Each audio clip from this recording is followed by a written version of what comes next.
Welcome! In today's video, we're diving into Telegram Web and learning how to make your profile photos visible to everyone.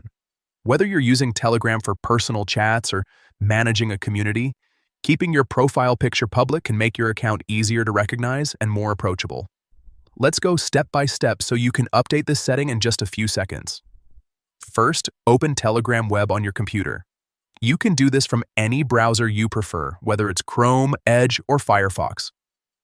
Once Telegram loads, you'll see your chat list on the left side, and at the very top, there's a small icon with 3 horizontal lines in the upper left corner.